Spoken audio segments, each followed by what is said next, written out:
welcome to Chanakya English. The decisive day, the election results are being announced in 4 states plus Union Territory with significant shocker waves sending across Tamil Nadu with the new entrant, Mr. Vijay's TVK, taking a lead as of this moment. We have with us political analyst Mr. Sriram Seshadri, sir. Welcome, sir. Thank you. It's a privilege talking to you. My pleasure too. I would like to start with outside of Tamil Nadu first, sir. So, about West Bengal and Assam. Assam, it was an expected result. Yes. That's the only state which did not give any disappointment, Correct. where it was expected of BJP to win. How about West Bengal? See, 6 months back when the election for 2026 was being talked about, everybody thought it's a 5-state election where it's all opposition party, BJP's opposition party's election. That's how the election was categorized. So other than Assam itself, that time was a tough choice for BJP to win. So it was a 5-0 BJP loss, 0-5 loss is what more or less expected. Right. Now at least Modi and Amit Shah will have a very clear laugh saying that at least they retained Assam. Not only retained, it's a 2/3 majority. In fact, Congress decimated it. Even much before, 3 months before the election itself, Congress leaders quit the party in Assam. So it was given that Hemanta Biswa Sharma will have a cakewalk. So he did. Okay, almost 2/3 majority. And they're maintaining the momentum, or the saying that when a BJP gets into a state, they don't lose it. They don't so lose it. easily. And then third consecutive term, and that with a decisive mandate. Okay, so 2/3 majority mandate. So that is a big turnaround. Pondicherry, I'll talk about Pondicherry because just before the election, the alliance itself was in a big trouble, whether the alliance will form or not, and all those questions were happening. And hence, their NR Congress led NDA is leading, which is also, at least when we ran up to the election, it was very clear that NDA will win that. That is given. Kerala was known that UDF will take a lead. But at least to run up to the election, there was a 50-50 chance for UDF or LDF. That is why Rahul Gandhi wanted a alliance with the TVK so that the Christian missionaries would help him gain in Kerala. That was one of the game plan that Rahul Gandhi had. But in spite of that, it is once again a decisive mandate. Okay, because you need 72 for win, and then they are crossing nearly 90, almost 15 to 17 seats more. Congress is winning, which is a very decisive mandate. Welcome. And BJP might also open their account with 3 or 4 seats. May open account 3 or 4 seats, but we need to wait and see for that. At least, worst case scenario, they will touch 20% vote share. That is definitely. Otherwise, normally they used to get about 12 to 13% vote share, 20% vote share. If they open up an account, that will be a. In fact, for a moment, for quite some time, people said that BJP would be a spoiler to create a hung assembly in Kerala. Right. That was the situation. So, who would break away from the left front or from Congress front, who will break away to form the government? There has to be a realignment of political forces in Kerala was a sort of an expectation, but at least that is not happening. The UDF-LDF saga continues. Yeah, because it's very known, right? It's the first time Kerala voted twice for LDF. Yes. So obviously there's going to be anti-incumbency. Anti-incumbency was there, but at least run up to the election, if the BJP has got about 6 to 8 seats, they had a very strong vote. Yeah. If they had won that 6 to 8 seats, naturally there would have been a hung assembly. No, neither of them would have crossed 70, and hence BJP will not support any of the combined. So out of LDF and UDF, someone had to break away and then form the government. That was an expectation, right? So realignment of forces in Kerala was expected. Mostly people thought Muslim League would come out and then align with the left to form the government. To that extent, that was an expectation. But that decisive mandate is clearly come out in Kerala. West Bengal. At least, just before the election, the trend was very, very, very clear that BJP will lead. Okay, and when the first phase election, got over, it, 154 seats or something went for poll in the first phase of election. In that 2021, BJP had won about 57 seats or something like that, somewhere in the range. And the expectation was they will double that, which means 110 to 115 was the expected numbers from this 150 seats. So which means In the second phase of the election, where 140 plus seats election happened, all they need to do is cross about 30 or so to cross the halfway mark. Previously, they had 2021 they won only 17. So even if they doubled the same equation, they would cross the halfway mark. That was the expectation. What is surprising is two areas where BJP is gaining. One is the border state of 24 Parganas, especially the southern Pargana districts where BJP is gaining, where the Muslim population is at least 40 to 60%. Most of them infiltrated. Population, Muslim voter population, whether infiltrated voters or core voters who live resident Indian citizens also. They are between 40 to 60% in many constituencies, minimum 40. So which means Trinamool Congress starts with a 40% mark. Right. So BJP was never expected to win. Imagine in those places where there is a starting point of 40%, BJP is gaining. So which means Muslims are voting for BJP. We saw this trend in Bihar. Why do you think that could happen? Because end of the day, they also look for development. Right. So they cannot see, they are being used as a vote block, and then beyond the point, they also start looking at if BJP comes, there is a development possibilities exist, so they can also grow. I think that is where in Bihar we saw the trend. Bihar, many constituencies. In fact, when we actually did a calculation, if BJP crosses, NDA crosses 160, then there is no upper limit. Then we wanted to put up an upper limit saying that there are about 23-24 constituencies where the Muslim population was nearly decisive mandate, that at least 17 to 20-25% Muslim population areas. In fact, BJP won those 20 seats, not the other one where there is a Hindu populated area. So where we thought that they will not win, those seats BJP won, which is very clear that Muslims started voting for BJP in Bihar. That was a very clear trend.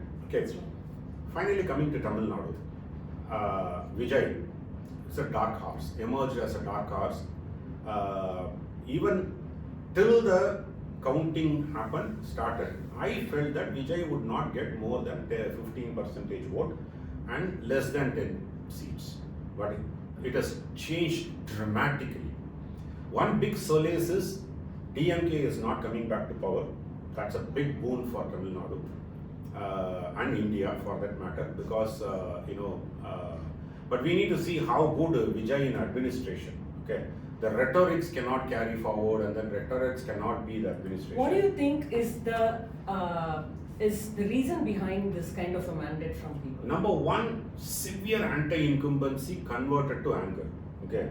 In fact, I run up to the election. I spoke in many channels. When I spoke, I said very clearly that anti-incumbency is there, but opposition party is not converting that to anger election. Because if the anger election happens, naturally the prominent opposition party would start gaining. Do you think Vijay was able to convert it? Anger, it got converted to anger election. Instead of going to ADMK, it went to Vijay. Okay. One big thing is near almost 20 districts he didn't even visit. Right, okay. Exactly. And more than 60-70 constituencies he did not visit anywhere. So the biggest surprising demographic change in Tamil Nadu, political change is happening is people are ready for non-Dravidian movement parties for governance. And don't you also think that his party's infrastructure has been very, very up to date, and it's been commendable. Their work has been commendable, because without Vijay, the phase visiting 20, 30, See, the question is, Christian missionaries worked for him for more than 1.5 years. I knew that on the ground. But then their influence, sphere of influence would have been only the coastal belt or a Dalit belt. But breaching the Kongu belt, breaching the northern Tamil Nadu, breaching the inner portions of Tamil Nadu like a Madurai, Tiruchi area, I think that is phenomenal. And that's his cadres, right? His TVK cadres, or probably his fans who turned into cadres. The fans turning into cadres is not a big thing. Right. But each fan probably, they claimed one thing, each fan brought in 2 voters. I think that has really happened. So, the people who have actually In fact, I was very, very clear that, on May 4th, TVK would have eggs on its face, but it is the other way around it has happened. All the analysts have gone wrong. Okay. And all the political parties have gone wrong. At least DMK knew that they are not going to come to power. You could see the DMK's reactions right. after the elections. Their body language was very clear. And I thought that NDA as such would cross the halfway mark. That was my firm belief.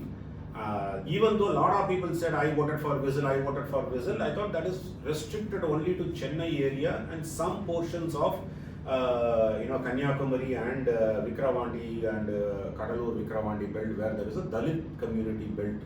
I thought that is what it is restricted to. But he has breached into every sphere of life, every caste group, every community group.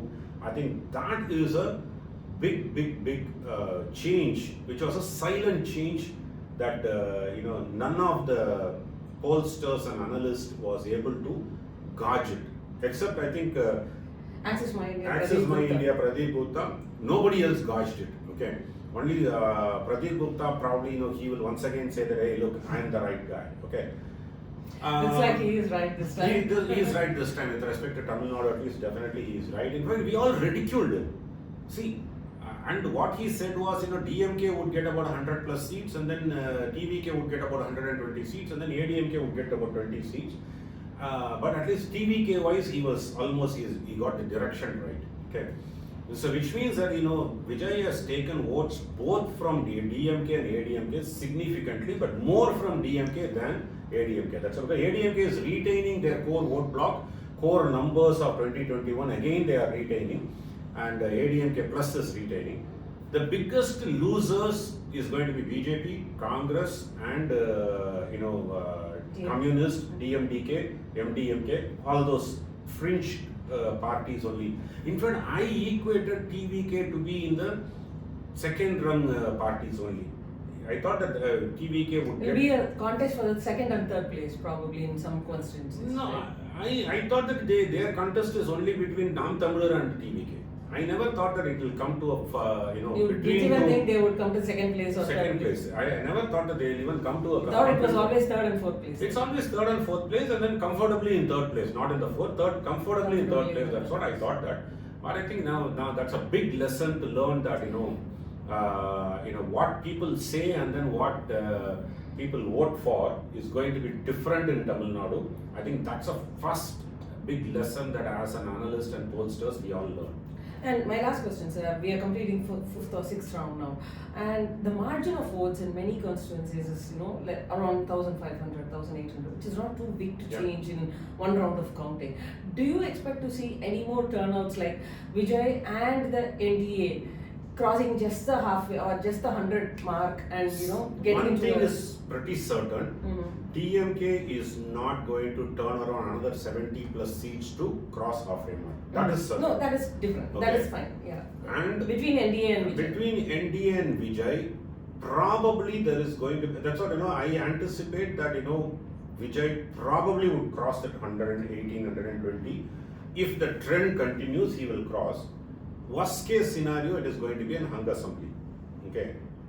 Which is more or less, the trend is showing towards that, because many places the margin is less than 1,000, 1,500 votes in, and then 20 more rounds to go. And naturally, there is a possibility of changing or margin narrowing probability exists. But if it is a hung assembly, then who is going to support? Vijay will turn out to be the single largest party. No doubt about it. With the trend that is going on, he is going to become the single largest party.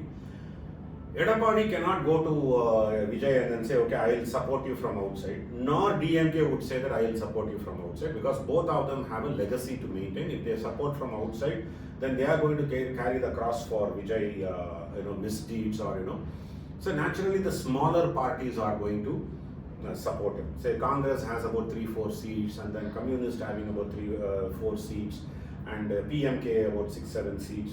So that combination, and maybe VCK, I don't know, but at least these small parties put together about 15-16 seats, and then if he needs that 15-16 seats, these smaller parties would definitely jump into support because they will be part of the government. Part of the government. As Yeah, he has definitely. promised from day one. Yeah, he's promised from day one, and then he wouldn't mind giving a plum portfolios also to these parties. He needed that experience from other parties. Exactly, as well. he needs that political experience.